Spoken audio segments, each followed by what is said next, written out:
Good afternoon, everyone. Welcome to today's meeting of the Assembly Committee on Growth and Infrastructure. Madam Secretary, would you please call the roll?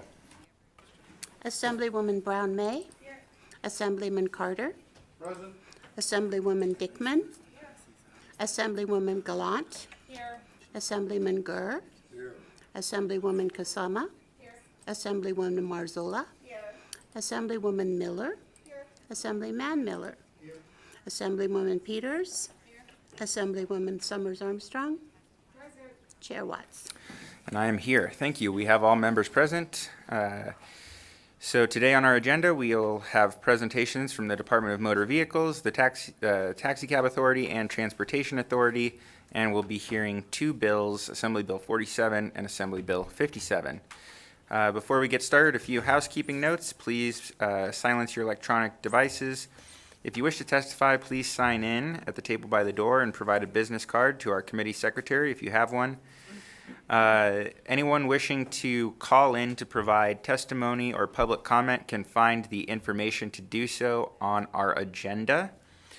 When testifying, please clearly state and spell your name, and we will be limiting public comment to 2 minutes in order to make sure that we can get through our agenda in a timely manner and allow everyone to be heard.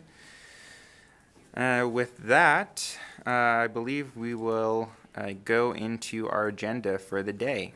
We will begin with a presentation from the Department of Motor Vehicles. Director Butler, welcome, as well as to your team. Whenever you're ready, you can introduce yourself for the record and begin.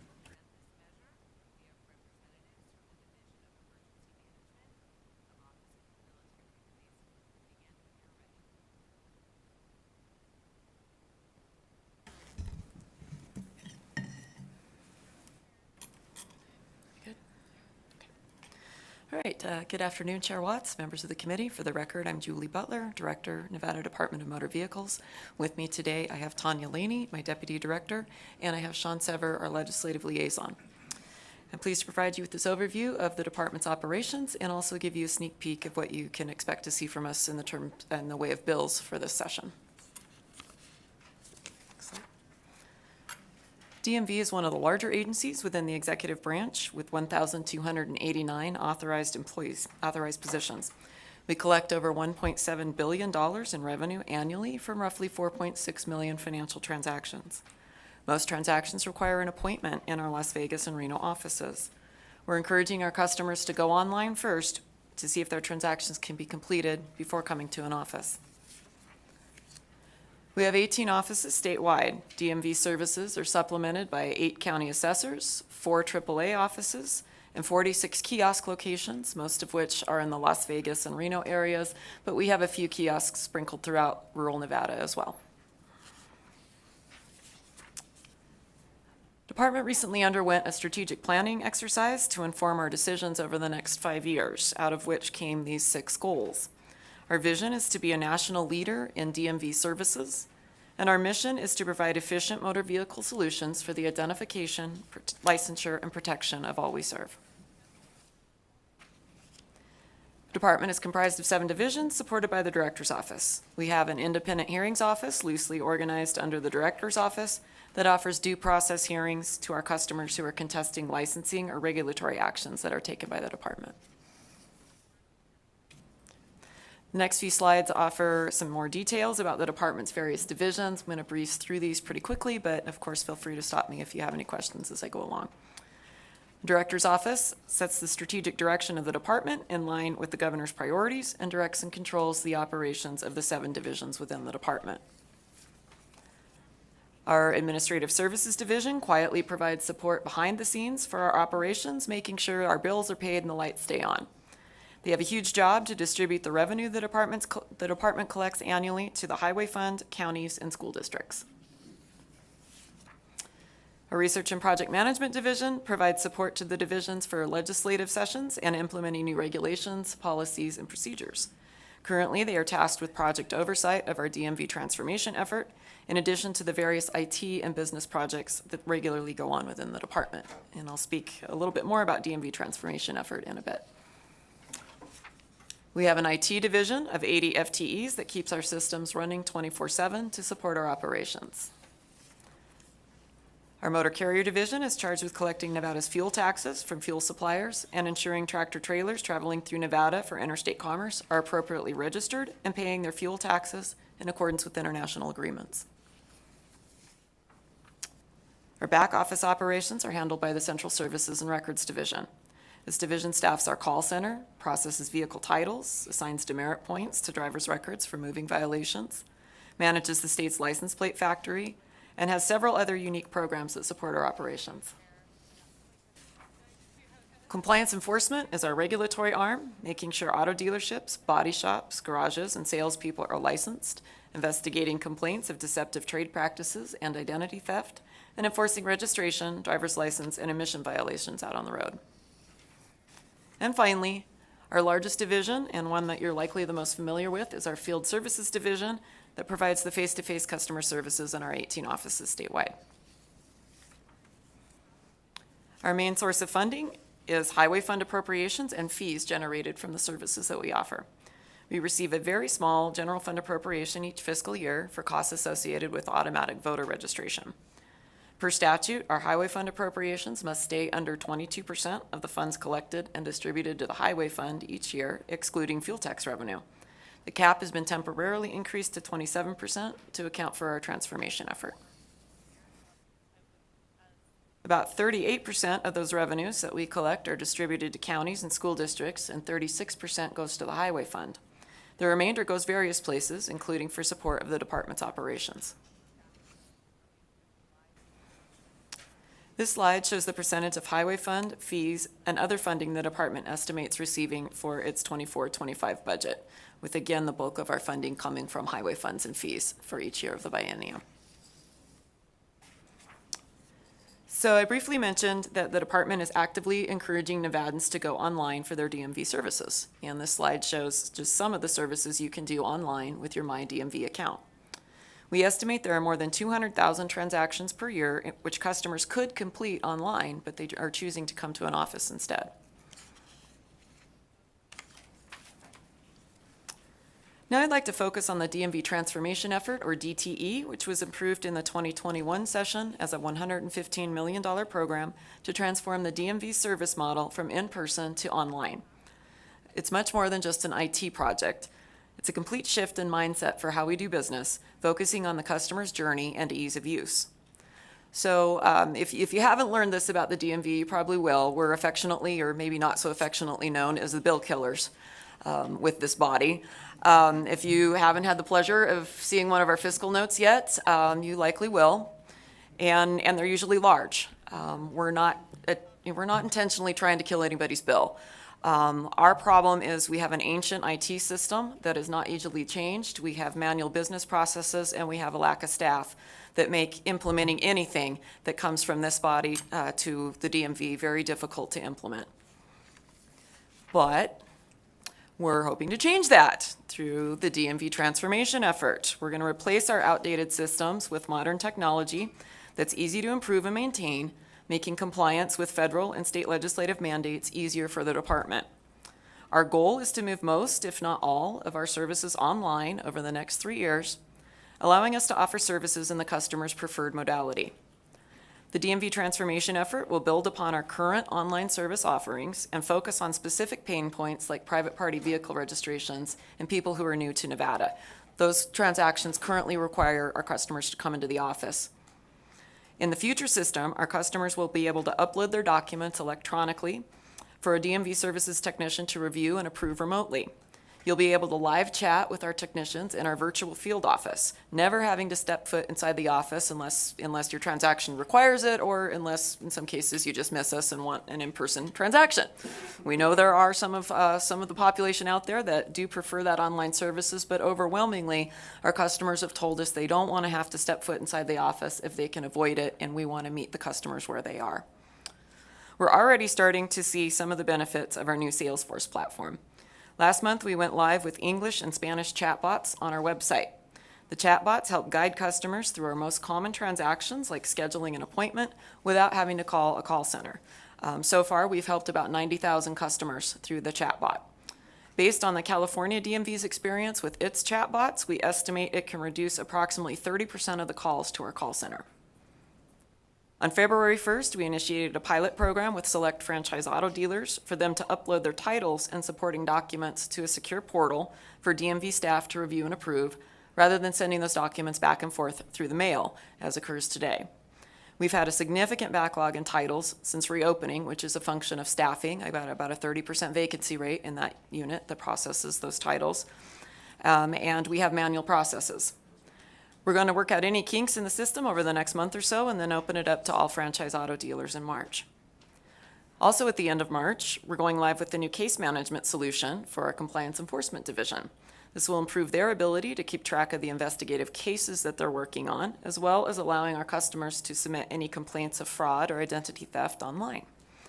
So these are just some of the exciting happenings at the DMV, and more is going to come over the next 3 years. And now for a sneak peek at our bills. We have 4 that you'll be seeing this session, one of which you'll be hearing today, which is AB 57.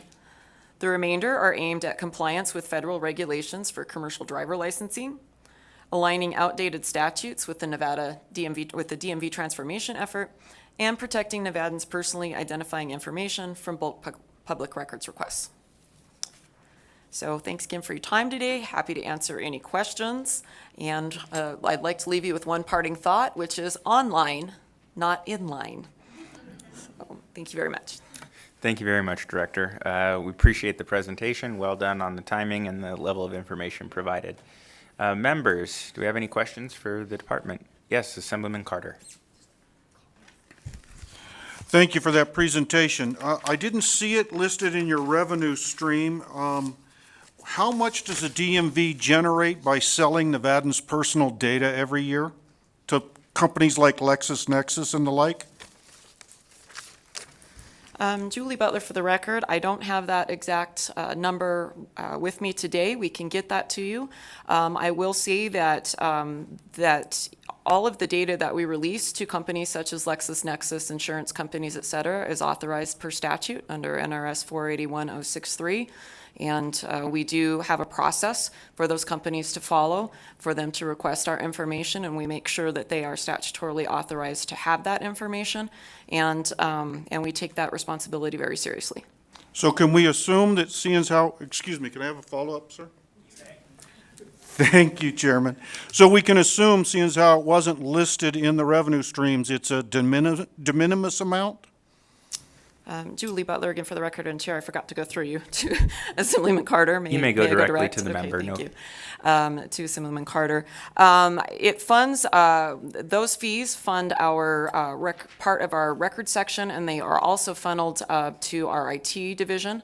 So I don't know, again, if it's de minimis. It's significant enough that it funds the bodies that staff the record section, that release those records in compliance with statute, and then some of that money, I think about half of it funds our IT division. And again, I can get you exact dollar figures. I don't have those with me today. Thank you very much. You're welcome. Thank you. Next, we'll go to Assemblywoman Summers Armstrong. Thank you, Chair, and thank you for the presentation. Just to kind of stay in line with the questioning from Assemblyman Carter, when folks are, when information is being sold to outside agencies, is there any requirement by your office to ensure that people are using the most up-to-date information? Is it a one-time sell? They can just use it as they wish? Is there any type of vetting of information? And I'll just kind of tell you why. We've had several measures over the last couple of sessions about data. And the one thing that we know about data is that it's just now, and that data changes. And so something could be today and change tomorrow, but whoever you might be sharing the data with may not be coming back to ensure that that data has been corrected.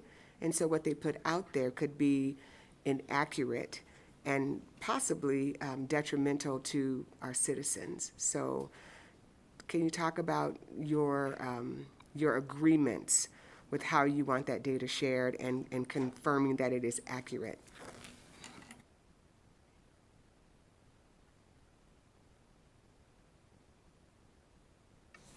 Thank you for the question. For the record, Tanya Laney, Deputy Director of the DMV. To you, Assemblywoman Summers Armstrong. With the data that we release, typically it's a law enforcement need, an insurance industry need.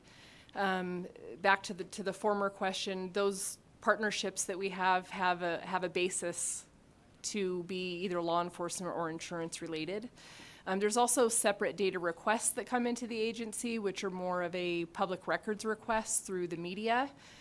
Those are tracked through individual record request forms, and that would be the most up-to-date information that we have in our system at the time that the request is made. In follow-up to that, in regards to what happens with the data after it leaves the DMV, or is there some sort of control for us to say if you collected it from the DMV a year ago and now you're intending to use it, that wouldn't be appropriate because that data is no longer valid? We don't have any way to make sure that that's not occurring. The only thing that we can do is make sure that at the time that we're releasing the data, that it's the up-to-date information that's in our system. And then there are disclaimers on the application that state what the data is allowed to be used for and that it's not supposed to be disseminated further than that initial request. I don't know if that answers your question. It does. So just to kind of follow up to the question, when the data is being shared with law enforcement, we understand because we know that we had issues during COVID where we were not able to come into the DMV and people were registering their cars online, and law enforcement, we were told, had the ability to check and they have access to make sure that people were up to date, right? But I'm concerned about the insurance company data. And is that data only to confirm that their vehicles are insured? Or is that data being used, and does your agreement with insurance companies allow them to use it to determine what people's insurance rates are in their communities? If by theft, damage, those things. And I say that because I live in urban center and my insurance rates are ridiculous. If I moved 4 or 5 miles west, my insurance rates would be different. And so do you all have any governors with your relationships with them to how they're using that data in their business model? Julie Butler for the record. To you, Assemblywoman Summers Armstrong. We don't, our agreements with the insurance companies are related to this body's requirement that individuals carry vehicle liability insurance on their vehicles. And so once a month, we run what is called the insurance book of business to ensure that individuals who have vehicles registered in the state carry the mandatory minimum liability insurance that they're required to carry. As far as whether it's used to raise rates or any of that, we don't know. That would be something that would be maybe better directed toward the insurance division. And we can look into our agreements with the insurance companies to see specifically if they're using it to raise rates. To our knowledge, they are not, but we can get back to you on that. Additionally, I would like to offer too, there is a federal law called the Driver's Privacy Protection Act, which is mirrored in state statute NRS 481.063, which again outlines the specific uses for DMV data, who's allowed to have it and for what purposes. And so, consistent with those purposes would be why we would release that information to insurance companies, law enforcement, the media, et cetera. So, but we can get you some information on insurance company agreements specifically. Thank you very much. We'll go to Assemblywoman Dickman. Thank you, Mr. Chair. And thank you. I just want to say thank you for all you're doing to get us to be able to do more things online. I've been doing that for years and probably saved myself an awful lot of time.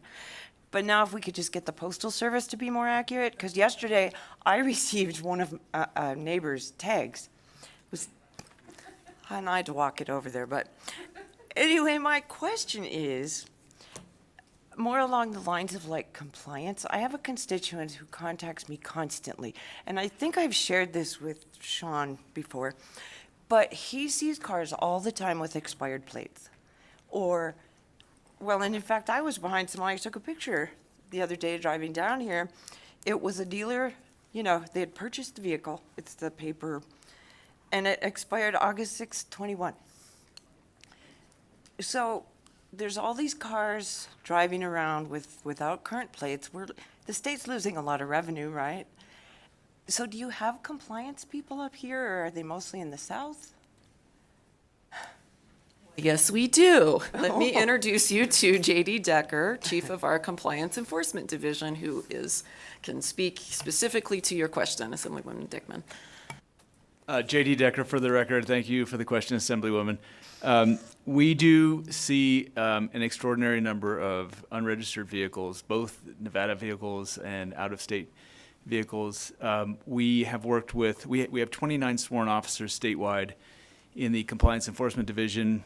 15 of those are equipped for patrol. So we work a lot with local law enforcement, the Highway Patrol, Metro, Washoe County, Reno PD, in helping them to recognize the specific violations for unregistered vehicles, uninsured vehicles, suspended driver's licenses, and what we call a resident, non-resident violation, which is where someone moved to Nevada, but they maintain an out-of-state plate. And I hope that answers your question. But there are an extraordinary number of them out there, and we are doing our best to try and target those.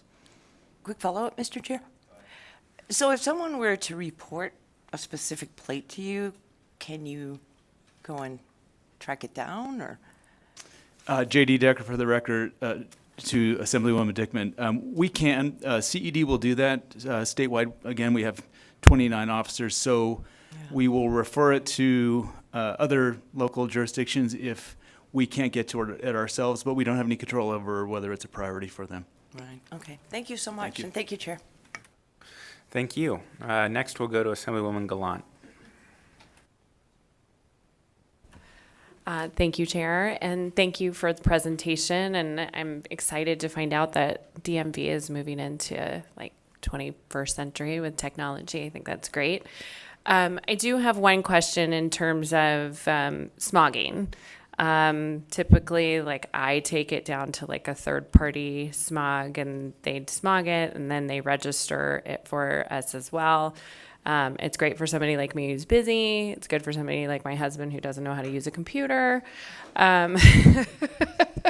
So I'm curious with this upgrade, are they still going to be able to operate? Is that still going to be a service that we'll be able to utilize? Thank you for the question to Assemblywoman Gallant. Yes, they will continue to be able to register through those smog stations. Thank you. Next, we'll go to Vice Chair Brown-May. Thank you, Chair. Thank you. It's great to see you all here today. Thank you for the presentation. I have two completely unrelated questions. First, franchise auto dealers and transactions. That's a really exciting step that you're getting ready to launch into. I'm curious to know how many transactions, if you said it in the presentation, I apologize, I missed it. How many transactions are you expected to move from the franchise auto dealers currently onto this online platform?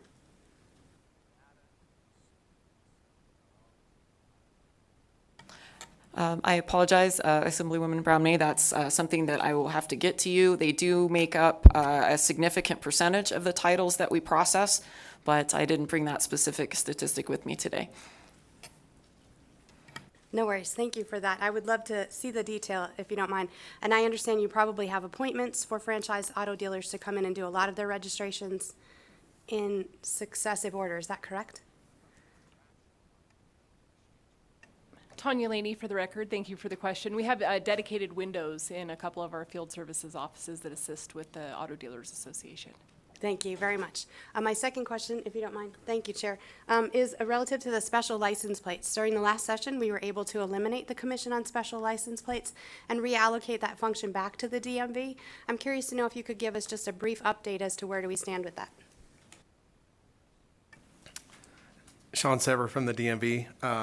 Yes, we did hold our first meeting last year with the Commission on Special License Plates. We admitted 4 new organizations into the program, and we currently have 1 person on the waiting list, but the meetings went well. We tried to conduct them exactly like the legislature conducted them, and I think everybody's happy with the program now.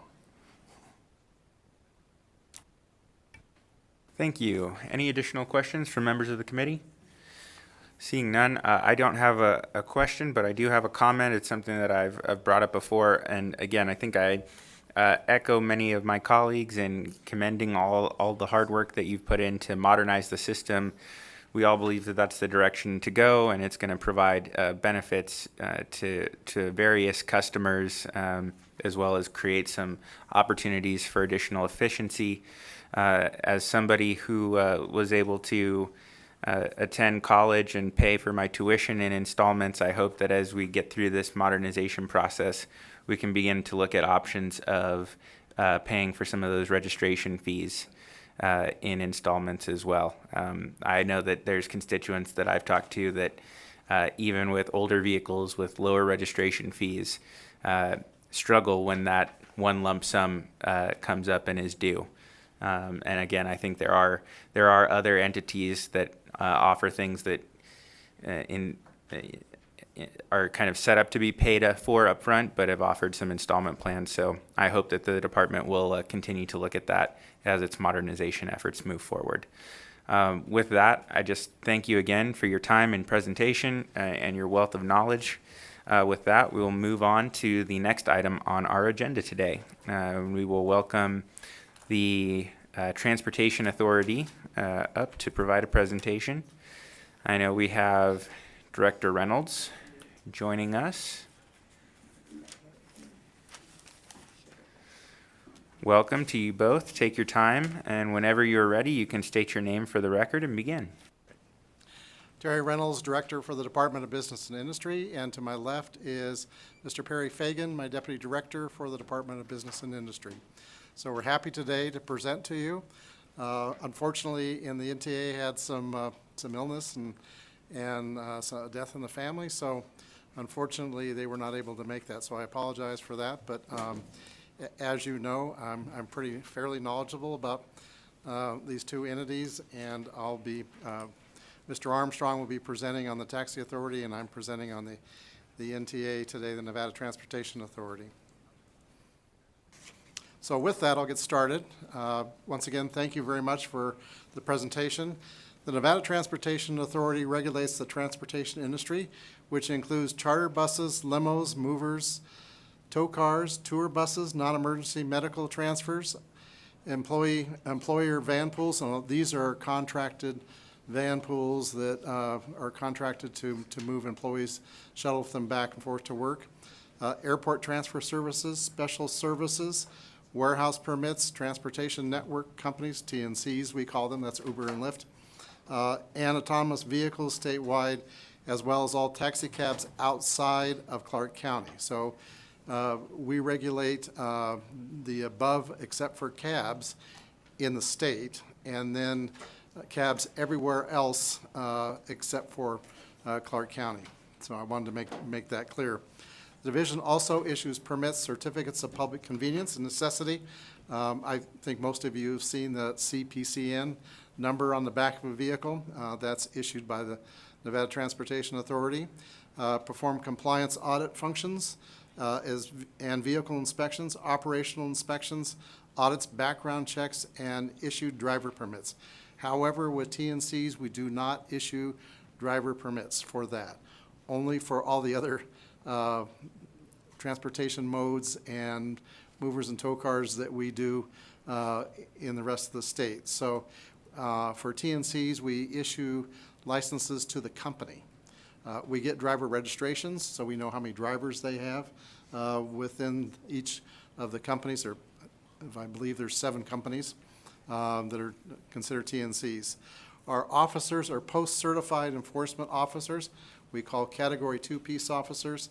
They enforce state statutes, but only in regard to the statutes that govern what's under the NTA. So, and I'll go through those statutes, but they're limited to the functions of those things that control the areas that we regulate under NTA. We issue citations, we attend administrative hearings, and we're presided by the panel of 3 commissioners. To go over our staffing, as I said, we have 3 full-time commissioners. These are paid commissioners. For example, the TA has, and I don't want to steal Carl's presentation, the TA has their authority board members are paid by meeting. So they're paid like a board member for a regular meeting. Our 3 commissioners are paid by are salaried. We have a deputy commissioner who really is our administrative commissioner dealing with administration of the organization. We have 24 enforcement personnel. We have 3 legal, that's an attorney, legal assistant, and administrative assistant for that area. We have 10 administrative personnel, basically dealing with everything from our computer functions to our administrative functions that are inside the NTA. We have 41 total staff. Our offices are located in Las Vegas and Reno. However, we do cover the entire state through those offices. The Nevada Transportation Authority, their main goal is passenger safety, and it's their first priority. We process driver permits, we process new charter carrier applications, we conduct administrative and enforcement hearings. Our hearings have actually grown. It's not uncommon to see a docket of having anywhere from 160 to 180 items on them. So the commissioners do have a substantial workload to be able to get through their caseload. We do audits and inspections for existing carriers. Our investigators enforce Nevada laws and regulations. As I said, they're Category 2 peace officers, but if there are emergency circumstances, generally they'll call in Metro or local police agencies, but they can also respond and work side by side with the law enforcement in that area. We ensure the industry is providing the safest transportation of passengers and property with an emphasis on vehicle safety and driver proficiency. We coordinate with federal, state, and local agencies to promote transportation safety, so we work with everybody from the DMV to federal agencies to state and local agencies on that. We optimize procedures to promote a fair and equitable regulatory environment. One of the things that we do need is an upgrade of our data system to keep track of our entities that we do regulate. We're working on improving agency efficiency and services. The NTA continues to adapt to a rapidly evolving transportation industry, especially with autonomous vehicles. We also try to provide fair and impartial regulations for motor carriers to promote safe, adequate, and economical and efficient service to foster sound economic conditions in major transportation. The statutes that we deal under are NRS 706, dealing with motor carriers, NRS 706A, which is transportation network companies, NRS 706B, which is autonomous vehicles, NRS 712, which is storage of household goods and effects, also with movers within that, and the CFR 49, which is the Code of Federal Regulations.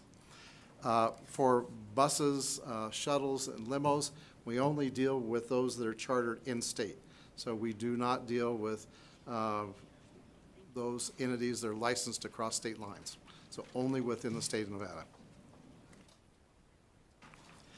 Nevada Transportation Authority, more active certificates and permits. I won't go over these in detail, but you can see what our numbers are for what we regulate.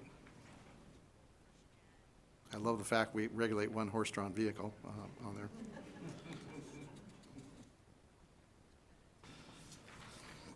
Nevada Transportation Authority under 706A, these are our transportation network companies, Hop, Skip, and Drive, Lyft Incorporated, Pop-Up Rideshare, Razor LLC, which is the subsidiary of Uber, River North Transit, Tango Car, and Years of Holdings Incorporated.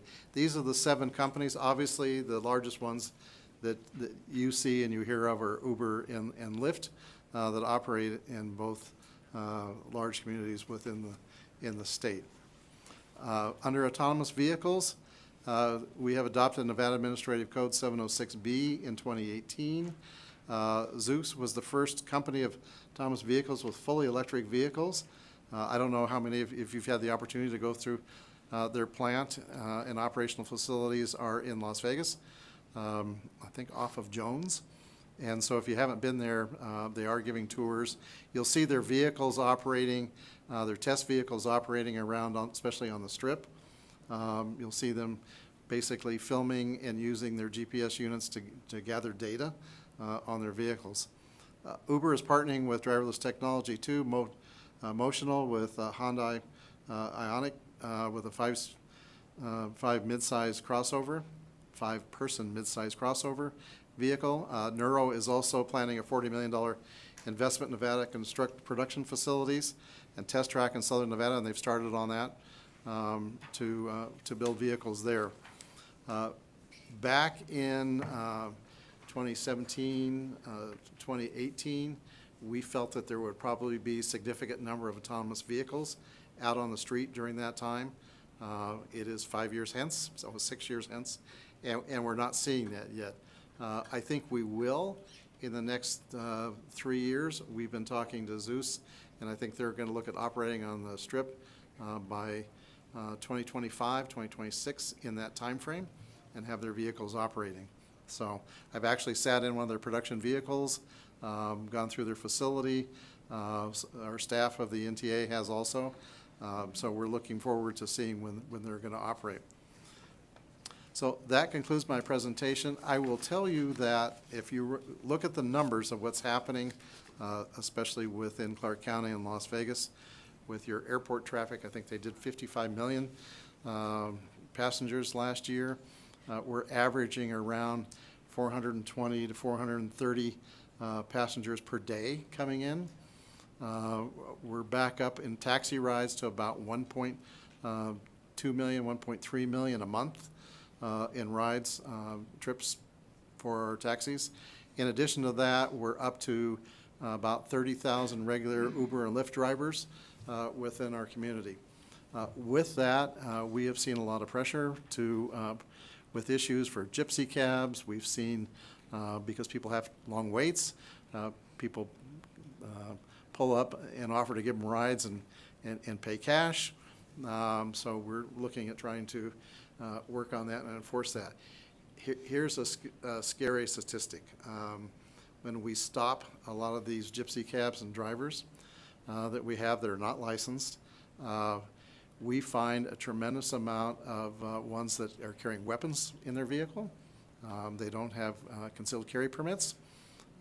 We're also seeing a lot of evidence of drugs, that people selling drugs in those vehicles. In fact, I talked to Todd Parks, our Chief Enforcement Officer in the NTA, and he said it's surprising the number of weapons when we do a stop that we're seeing within those vehicles. So that's a major concern for our people. We're working on training and making sure that they're aware that they call in Metro when they have to, if they feel that they need to on a stop. But that's something that I would say it has changed today to what it was 4 or 5 years ago. It is more, there's more activity, there's more criminal activity in our communities and out on the Strip that we're dealing with. And so it's very much a concern for our people out there. So with that, I conclude. I'm happy to answer any questions. Thank you very much, Director Reynolds, for your presentation. Members, do we have any questions? We'll start with Assemblywoman Gallant, then we'll go to Assemblyman Miller. Thank you, Chair. So I was looking at the 1,000 cases and hearings a day, or a year, excuse me. Yes. I was doing the numbers, so you have 432 certificates, so that's almost twice as many hearings that you're having than you do permits, and that's almost 3 a day if you did it 7 days a week. Sorry. So I'm curious, like, what is, like, we see trends a lot, like, in real estate, you always see like property managers before the commissioner because we deal with other people's money. So that's like an issue we deal as an industry. So when you're with the transportation industry, where are you seeing like the trend of like the major problems? Terry Reynolds, for the record. Assemblywoman Gallant, thank you for that question. That's a very good question. What we're seeing, and the reason the numbers are, we're not really dealing a lot of times with certificated carriers or licensed driver. We're dealing with people that are not licensed. We're dealing with impoundments and we usually, if somebody, if we catch them we know multiple times that they're not, that they refuse to get licensed, they're not licensed, they're masquerading as an Uber or Lyft driver, will impound their vehicle. And so a lot of those are either they're not licensed for what they're doing or they're unlicensed drivers in that regard. So what we're seeing is an uptick in those types of incidents. And so we're seeing, because of convention traffic coming back, I think a couple of years ago we were only at 40% of our conventions. Now we're probably at 70, 80%, which is the good news. We're increasing, and with the additional traffic, we're seeing more gypsy, what we call gypsy drivers, gypsy cabs, or unlicensed Uber and Lyft drivers. And so we're doing sting enforcements, especially around special events and casinos, like when we have CES. We're being able to work those events, and so that's what we're seeing is a lot of those, the drivers are cited or their vehicles are impounded, and they have to come in and appear before the commissioners to get to pay their fines and get the vehicles back. How many of them actually show up and deal with the penalty? Actually, quite a few of them show up because the fact that we have their vehicle. But in your regard, Terry Reynolds, for the record, excuse me, in that regard, we do have them that don't show up because the penalty may be higher than what their vehicle is worth, so they would just walk away. So we do have some of that, but generally we are able to go through the process, and with those that do show up, they can get their fines reduced, and we try to get them back to where they're legal, to get them back out on the street. So, but a lot of times they're not, and it is a problem. Mm-hmm. Thank you. Thank you. Next, we'll go to Assemblyman Miller. Thank you, Chair. Thank you for the presentation. I just have a couple of questions about tow cars. Last cycle, we passed AB 301, which deals with the towing of vehicles in HOA and apartment communities that do not have registration, either current or displayed registration tags. I'm curious to know if we've seen an increase or decrease from your perspective in those type of tows as it relates to complaints that actually make it to the NTA. And then the second part is, I understand that we had some challenges standing up the hardship tariff program. So I'm curious to know if you've had any complaints or if you've had anyone in this interim period that has actually reached out for hardship. And if so, how was that navigated? Thank you. Terry Reynolds, for the record. Assemblyman Miller, thank you for that. On the hardship side, I'm going to have to get back to you because I don't have those statistics, but I will get those for you and back to the committee. On the HOA side, I remember when that was brought up, and I remember the issues with it because we had a lot of complaints, especially in HOAs, especially when people were staying home or they were not working because of the pandemic.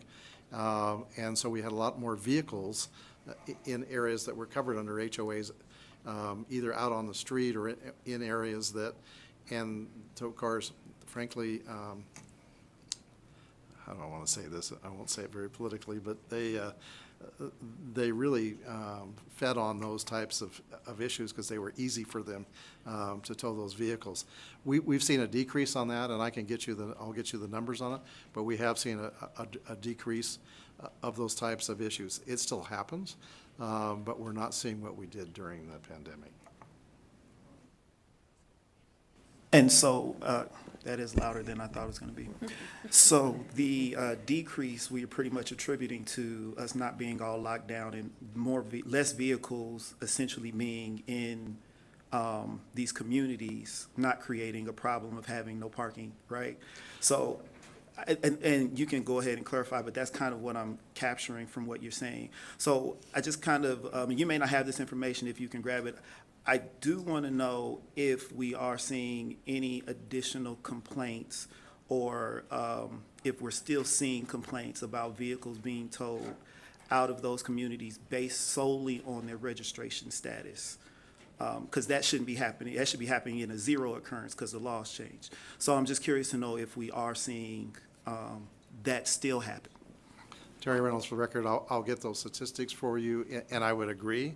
That should be down to zero or next to. We did have probably, I was last summer into like September, October, if I remember right. We did have some instances on that, and I did have some calls regarding, and I did have some legislators call me regarding that issue.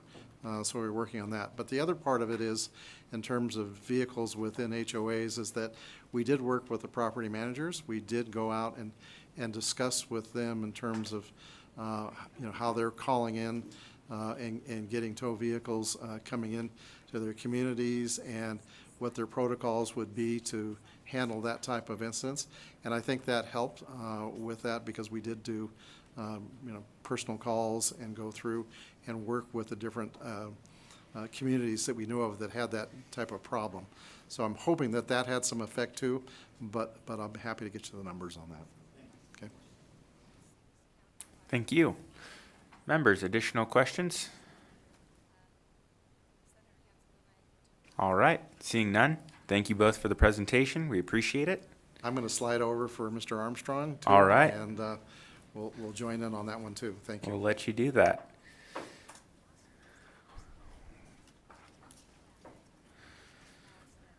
Welcome, Mr. Armstrong. Whenever you're ready, you may proceed.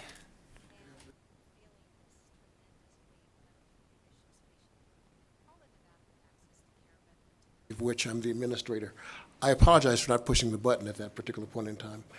Our agency, basically, our job basically is to provide for the safety, comfort, and convenience of the taxi riding public through regulation of the taxi cab industry. We also are their main cheerleader too, in terms of making sure that their needs are met relative to making the taxi cab industry as strong as we can in Clark County. Our agency regulates the taxi cab industry in any Nevada county with a population of 700,000 or more pursuant to NRS 706.881, and that basically includes Clark County. There are currently 3,530 medallions that are in service in Clark County at this time, and that's the maximum number of taxi cabs, both lease as well as employee-owned taxi cabs that can be operating in Clark County at any one time. There are currently 7 different divisions within the Taxi Cab Authority. We have an enforcement division, which basically goes out and enforces areas of NRS 706, which is our taxi cab statute, in terms of making sure that the cabs are safe and making sure the traffic laws are met and things of that nature. We also have a dispatch division, which takes complaints and also dispatches our vehicles to accident scenes, as well as dispatching them to different enforcement actions that take place in terms of things. We have a licensing and front desk division, which basically is the group that specifically deals with the public, i.e. the public in this case are the drivers, because we are responsible for licensing all drivers in Clark County, whether they're a lease driver or whether they are a employee driver. We have a vehicle inspection division, which basically inspects the vehicles at least once a year and periodically after accidents and other things, making sure that those vehicles are safe to be on the road in terms of Clark County. We have administrative court, which basically deals with citations that are written either by our dispatch or our enforcement division based upon violations that take place relative to that division. We also have a fiscal division, which basically deals with our budget and deals with the things that we need in order to operate the agency. We also have an administrative division, which basically deals with running the agency and coming up with a strategic plan and making sure that the agency has everything that it needs to do. That's pretty much everything that we have. We also gave you a sheet of paper in terms of basically a statistics in terms of our current status of our revenue, reserves, and taxi trips. At this particular point, we have $4.5 million of balance forward to the state fiscal year of 2023. We are averaging at this time 1.2 million taxi rides per month. We are basically funded through the fees that are paid, $1.25 per taxi ride and a 25-cent technology fee. That's how we're funded in terms of as an agency. And basically, we use that money in order to run the agency. We also support our disabled and elderly ride program through the Department of Aging and Disability Services, and we give them approximately $250,000 to $300,000 per year relative to that program. And that is the end of my presentation, and I would be happy to answer any questions of the committee that you may have relative to the Taxi Cab Authority. Thank you very much, Mr. Armstrong. We appreciate the concise but informative presentation. Members, any questions for Administrator Armstrong? Assemblywoman Summers Armstrong, no?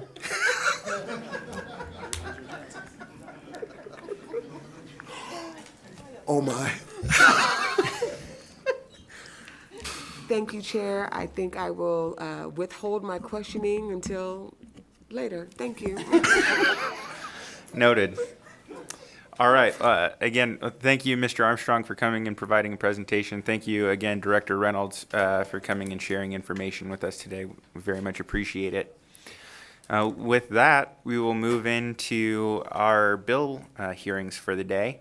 Again, we have two bills. We will take them in order. So we'll start with Assembly Bill 47, which revises provisions governing the operation of off-highway motor vehicles. Welcome the representative from NACO. So with that, I'll open the hearing on Assembly Bill 47. Whenever you're ready, state your name for the record, and you may begin. Great, thank you, Chair Watts, members of the committee. My name is Vincent Guthrow, for the record. I have the honor of serving as the Executive Director of the Nevada Association of Counties. Thank you for the opportunity to present Assembly Bill 47 on behalf of NACO, whose members are all of Nevada's 17 counties.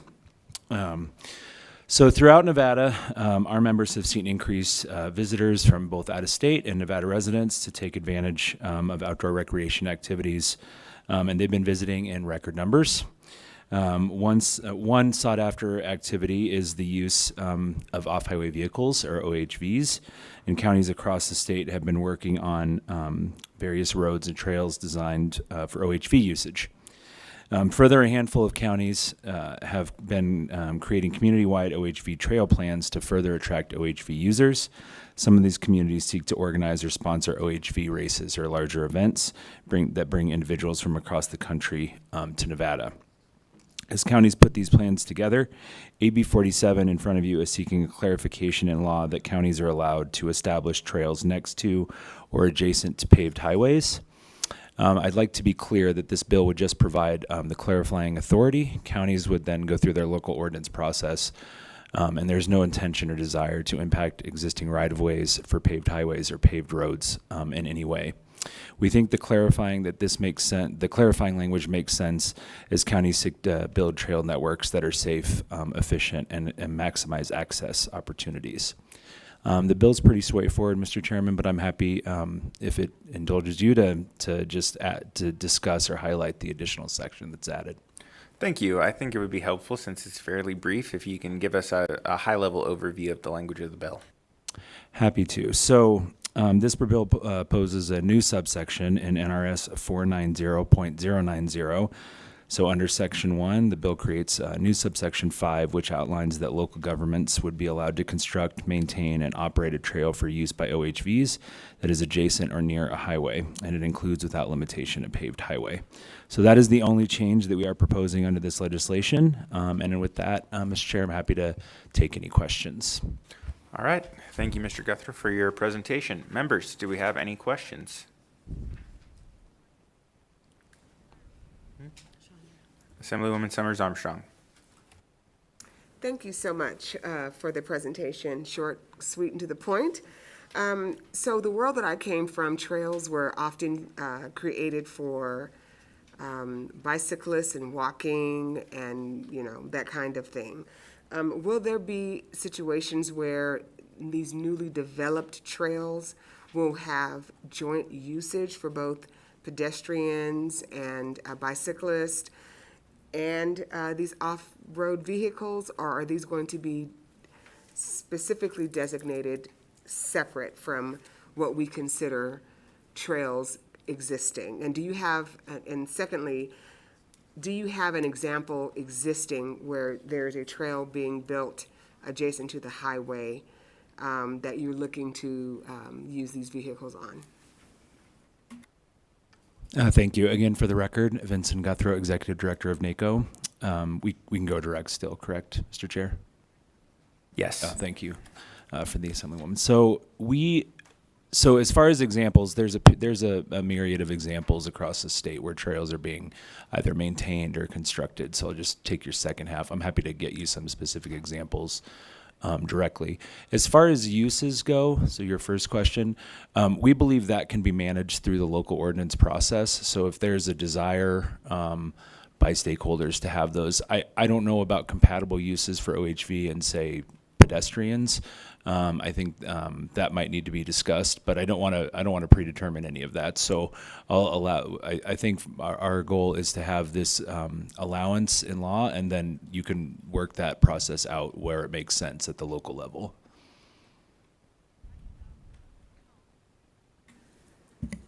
Thank you for that answer. I may be misunderstanding, so you may need to help me. In my previous life, trails were funded with pass-through dollars from the state to local entities in something called CMAQ dollars. Not CMAQ, trails funds that went to the individual entities to fund the development of trails, right? To build them, and then in recent years, to have maintenance of those trails, to make sure that they're clean and kept up. So are we looking at, but those trails were used often by pedestrians and bicyclists and rollerbladers or whatever. So is this an expansion of that, or is this a creation of something new? For the record, Vincent Guthrie, Executive Director of NACO. So I'm not familiar with that funding pot. I think trails are funded in a variety of ways. There's at least trails designed for OHVs. I can speak to that. There's a grant system actually in the state that collects dollars from tags on off-highway vehicles and goes to the Off-Highway Vehicle Commission, and they distribute grant dollars to locals. Some counties use general fund dollars to fund, construct, and operate trails. There's, like I said, there's sort of a variety of avenues that those can be funded. This is not anything. This is not an expansion of that, since I'm not familiar. It's just an addition in NRS that I outlined, the 490.090, that would allow counties to operate, maintain, and construct OHV trails adjacent to paved highways or roads. Thank you. Additional questions for members of the committee? I'll just ask, do you have any examples from any of the member counties of potential projects that could be taken, that could be completed once this clarification's in place? Thank you, Mr. Chair. Vincent Guthrie, for the record. I don't have that with me. I will provide that to the committee, though. Thank you. And again, I think just to clarify, the concept here is to allow that, particularly, in my mind, as we're getting kind of at the edge of the urban area, and then some of those true off-road trails that folks would enjoy, this clarifies there'd be the opportunity to have a separate dedicated trail that could be used by those OHVs so that they're not on the roadways with other vehicles, but that it can be paved and it doesn't have to be unpaved in order to be a dedicated trail that would probably likely then connect into unpaved OHV trails. Is that understanding accurate? For the record, Vincent Guthrow, Executive Director of NACO. I think that's accurate, yes. Great, thank you. Seeing no other questions, I will now accept testimony in support of Assembly Bill 47. We'll start with anyone wishing to provide testimony in support here in Carson City. Seeing none, we'll move to anyone wishing to provide testimony in support of AB 47 in Las Vegas. Seeing none there, Broadcast Production Services, do we have anyone wishing to provide testimony in support of AB 47 by phone? If you would like to testify in support of Assembly Bill 47, please press star 9 now to take your place in the queue.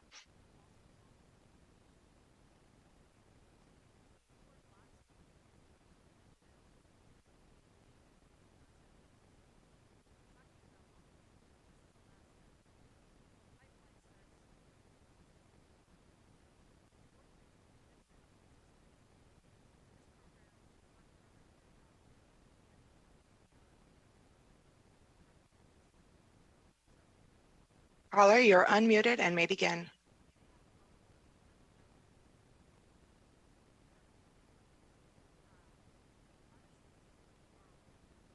Caller, could you please unmute your phone on your end? You are unmuted on ours. Can you hear me now? Yes, we can. Please proceed, sir. Can you hear me now? Yes, we can. Thank you. Sorry. My name is Stan Harger. I work with the Cocapella ATV Club of Mesquite and the Virgin River Coalition, and we strongly support more and easier access for all OHV vehicles. Specifically, we would like to have UTVs and ATVs have easier access to public lands. While we support this desire to make access easier, I believe there may be a better way to achieve this by allowing street legal licensing of properly equipped vehicles like our neighboring states of Utah and Arizona, etc. The benefits of providing street legal licensing are many: easier access to trailheads for residents and visitors, less costs in creating additional roads and trails with less impact on our environment, more money for the motor vehicle department, specifically economic development throughout the state due to increased revenue and more competition with surrounding states for OHV out-of-state visitors, safer, better equipped OHV vehicles, easier to enforce traffic laws, access to state and national parks, which they currently do not have, equity for other modified street legal vehicles. We have removed the restrictions in Mesquite City because we want to make it more OHV friendly for visitors who are out of state. We need to do that across the state. I don't know whether you have any questions for me, but that concludes my testimony. I sent in some additional materials that you can review. Thank you, Mr. Harger, for your testimony. I believe we did receive some materials in writing. I would just like to clarify that while you would like to see some other things happen, that you do support this bill as it is currently presented. Is that correct?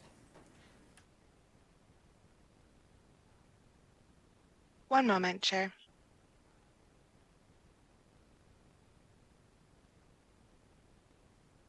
Yes, we definitely support this. Anything that makes access easier. And I realize this is simpler than what I'm talking about, but if we had street legal licensing, we wouldn't need this, and we wouldn't need to construct additional roads and trails where perfectly adequate roads exist. Thank you very much for your testimony, Mr. Harger. We appreciate it. BPS, can we see if we have any callers wishing to provide testimony in support? Chair, the public line is open and working. There are no other callers at this time. All right, thank you. With that, we'll move on to testimony in opposition of Assembly Bill 47.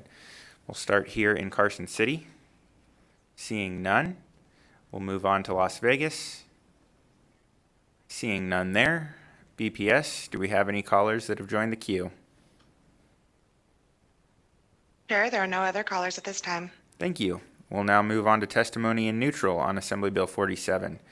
Here in Carson City. Seeing none. Las Vegas. Seeing none. BPS, has anyone joined us on the phones? No, Chair, nobody else has joined. All right, thank you very much. With that, I will close the hearing on Assembly Bill 47. Thank you very much for presenting the bill to us today. And with that, we'll move on to the last order of business on our agenda for today, which is Assembly Bill 57, which revises provisions relating to motor vehicles. We'll welcome the Department of Motor Vehicles back up to the table. I will open the hearing on AB 57. You can introduce yourself for the record and begin whenever ready. Thank you, Chair, and good afternoon. Sean Sever from the Nevada DMV, and I have J.D. Decker here, our Administrator of our Compliance Enforcement Division. Thank you for letting us present AB 57 to you today. This is a much-needed bill to help prevent lien claimant fraud, change when an annual report is due, and eliminate honorary consular license plates. The first part of the bill covers lien sale fraud. Fraud occurs when lien claimants who obtain vehicles through parking violations, mechanic liens and tows, and police impounds profit through a lien sale to themselves for significantly less than the vehicle is valued. Once they obtain the title, they sell these vehicles to the public at market value, achieving outrageous profits, and thereby depriving the legal owner and lien holder of both the vehicle and any equity value over the lien amounts pursuant to NRS 108.310 subsection 4. Through the regulations process, the DMV Compliance Enforcement Division has worked with industry on proposed language that would clarify and reflect legislative intent and DMV policy. Second, NRS 487.557 requires the DMV to submit an annual report to the legislature concerning garages, garage operators, and body shops yearly by January 1st. Because the due date is the day after the last day of the reporting period and also an annual holiday, the DMV must submit the report late in violation of the law. The DMV would like to change the reporting date to February 1st to ensure that all data in the reporting period is included. We also believe there is a drafting error in the digest of the bill stating that this report is the responsibility of the Nevada Department of Public Safety when it is actually the DMV. Third, the DMV to eliminate language in Chapter 482 that allows the issuance of honorary consular plates, which will bring Nevada into compliance with recent changes to federal guidelines. Federal rulemaking came out recently that requires states to stop issuing these plates, and the federal government will now issue these. We do have a friendly amendment that is our own on the lien sale portion of this bill that reflects the latest agreed upon language from the last workshop that was held, and also some work with industry we did this morning. And I thanks to the committee staff for uploading this to NILIS. And we can review that separately if you like than the original bill. We appreciate you considering this request, and I have Mr. Decker here to help me with questions. Thank you. Thank you very much for the presentation. And again, we do ask that materials be provided in advance, but we understand that on occasion there are some conversations that are ongoing and adjustments that need to be made. Members, do we have any questions for the department on AB 57? Vice Chair Brown-May. Thanks. I just have a quick question relative to the consular plates. Understanding that the federal regulations changes, that'll affect how we do it in Nevada. Did we issue a lot of consular plates? What's the number? Sean Sever from the DMV. I'll have to get back to you on that question. Sorry. We're just, with this portion of the bill, we're just matching federal to state. 14 of them. Oh, 14. Prepared as usual. Members, additional questions? Assemblyman Miller. Thank you. I just have a question on Section 1. You mentioned that it was to, part of the reason was to clarify original intent. Could you speak to how that intent may have been taken out of context or the need to actually clarify it? Thank you. J.D. Decker, for the record, Chief of the Compliance Enforcement Division. To Assemblyman Miller, thank you for the question. The existing language in NRS 108.310 states it grants the lien claimant the right to auction the vehicle to recover monies owed. It uses the word may sell at auction. That has been interpreted to be the opposite of shall, and in that there's been a prevailing idea across the industry that the auction is optional, and that if you prefer, you could sell it to yourself or someone you know for a reduced price. So the Section 1 requires that an auction be held, and that if it doesn't sell at auction, that the vehicle can be sold by the lien claimant, but to a third party at an arm's length transaction for fair market value, to prevent someone from selling a vehicle to themselves for less than market value. Just one more, please. Thank you. I'm going to use Assemblywoman Chandra Summers Armstrong's question. Can you paint a picture for me in how that currently is operating and then how it would be fixed? J.D. Decker, for the record, to Assemblyman Miller. So currently, there are licensees who feel that if they acquire a vehicle and it does not sell at auction, or if they decide not to sell it at auction, or if they don't notify the right people that there will be an auction, that they can then sell that vehicle to themselves for substantially less than market value. Once they acquire title from the DMV through the lien sale process, again, they've seized that vehicle from the legal owner and the lien holder through this lien sale process. They can then resell that vehicle to the broader marketplace for its actual fair market value and profit beyond the tow and storage monies that are owed to them. So currently, this idea that the auction is optional and you may sell it to yourself instead if it financially benefits you is what we are trying to counter with this bill. Okay, thank you. And I just have one done, I promise.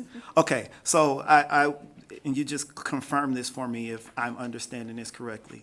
So say I operate some type of lot and I acquire a vehicle, maybe I was doing maintenance on it and it stayed on my lot longer than it should have.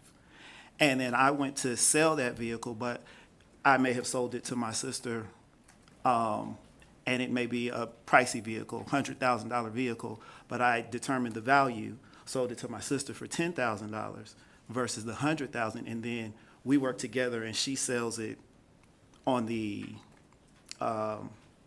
market, the regular market, to someone else for the actual value. She keeps that money, but then the original owner who had a lien could still owe the lien holder that they had a loan with the company for, right? So they don't get the difference in what the value of the cost for it being stored on the lot for as long as it was, right? The company that sold the car to the sister, whoever that is, they sold it for the value of, say, it's been on my lot for 10 days longer and it's worth $10,000. That's how much it costs. So they sold it for that, right? But the actual value of the car is $100,000. So there's a $90,000 gap that did not go back to the original owner. If I'm understanding correctly, and this is getting very deep for me, that is what this bill, the intent of this bill, is meant to fix. J.D. Decker, for the record, to Assemblyman Miller, that is exactly the scenario that we are attempting to fix. So if I'm owed $10,000 for towing and storage, but I'm holding a $100,000 car and I skip the auction, I can lien sell it to myself for $10,000 through the department and then sell it to someone else for $100,000 and profit $90,000. That is exactly the scenario that we're trying to combat. Thank you very much. Members, additional questions? All right. Seeing none, thank you very much for the presentation. We will move on to testimony. We'll begin with testimony in support of Assembly Bill 57.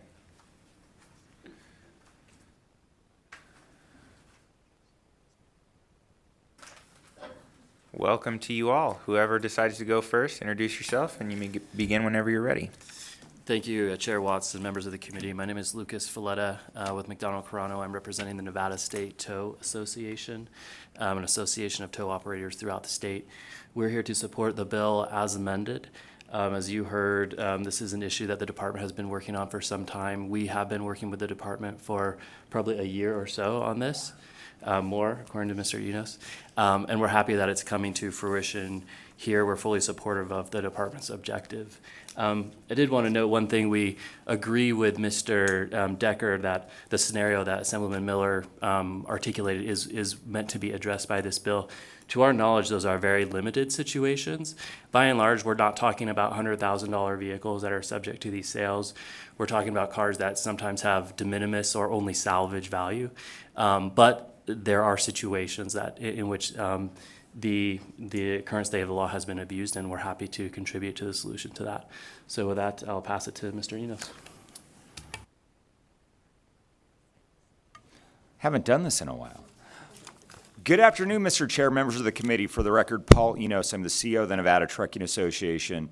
We have a couple dozen tow operators in our membership, and we are supportive today of the presented language on Assembly Bill 57. I really do appreciate you accommodating us to just make a little changes on the language. This is something that we have been working on, an issue we have been working on actually for, I want to say it's over 2 years now, with Director Butler and Mr. Decker, and we are very happy with where we're at today compared to where we've been.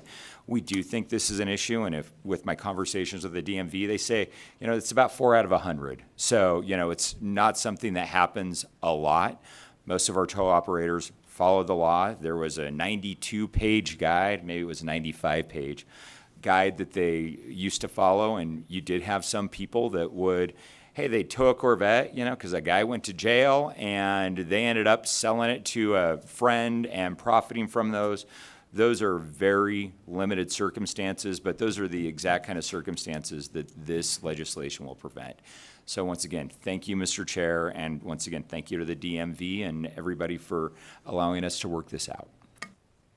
Thank you very much. Welcome back to room 3143. Mr. McKay. Thank you, Mr. Chair, members of the committee. Pardon me. For the record, my name is Andy McKay. I'm the Executive Director of the Nevada Franchise Auto Dealers Association.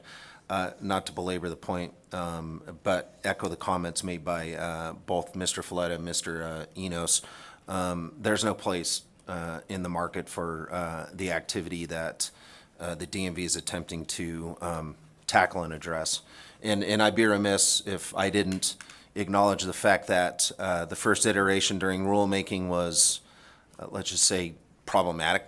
They listened to our concerns collectively, and what's in front of you, I think, in amended form is a good product. If I little indulgence, Mr. Chair, to the Assemblywoman on the question with respect to the number of transactions that the franchise dealers will do, that the pilot program is going to, well, when it's fully implemented, 210, 220,000, right around there is the number of titles that will flow through our dealer members. So hopefully that's an answer that you were looking for. Thank you very much. Appreciate the information as well as your testimony.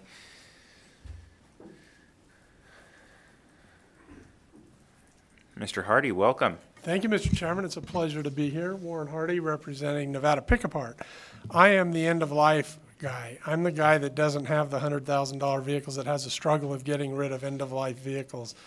And so the reason I tell you that is to thank DMV for their concerted effort to make sure all factors were considered in this. Because oftentimes when we deal with regulation or new laws to address the $100,000 issue, Mr. Chairman, my guys get swept up in unnecessary regulation that they have to do when it doesn't apply to them. That's not occurring here. And that's really due to the effort of the DMV to really reach out to us, make sure they understood our concerns. And so I can testify happily that this is not an over-regulation that's going to fix this problem, but it's spot on. And so I'm here in spite of the fact that the DMV rejected my consular license plate application. But they did a great job on this. So thank you, Mr. Chair. Thank you. Good afternoon, Mr. Chairman. For the record, Danny Thompson, representing Snap Tow in Henderson, Nevada. First of all, I want to thank DMV and specifically Chief Decker for holding the workshops and doing the hard work to put this bill together. We certainly don't want someone who's abusing the system to be allowed to continue to abuse the system. Gives everybody a bad name, so we're in support of this bill. Thank you. Thank you. Such a positive day for the DMV. Let's hope we all feel the same way on day 120. Anyone else wishing to provide testimony in support? I don't see any here or in Las Vegas. Broadcast Production Services, can we see if we have anyone wishing to provide testimony in support by phone? Chair, the public line is open and working. There are no callers to testify at this time. Thank you. Moment of truth. Anyone wishing to testify in opposition of AB 57 here in Carson City? Seeing none. Seeing none in Las Vegas. BPS, has anyone joined us by phone? Chair, there are no callers at this time. Thank you, and we'll finally move to testimony in neutral on AB 57. Seeing none in Las Vegas or Carson City. BPS, has anyone joined us by phone? No, Chair, the line is still open. All right, thank you. With that, again, we thank the department for their presentation. I will close the hearing on Assembly Bill 57, and we will move on to the last item on our agenda, which is public comment. Again, in order to provide public comment, please dial the number and follow the information on our publicly posted agendas. We'll ask those wishing to provide public comment to please state and spell their name and limit their comments to 2 minutes. Do we have anyone wishing to provide public comment here in Carson City? And it does not look like anyone is coming to provide public comment in Las Vegas. Broadcast Production Services, can we see one more time if anyone has joined us on the phone lines? Chair, the public line is open and working. There are no callers at this time. All right, well, that concludes our business for today. Thank you, everyone. We will have some more presentations and bill hearings on our next meeting, which is February 21st, Tuesday at 1:30 p.m. We're adjourned.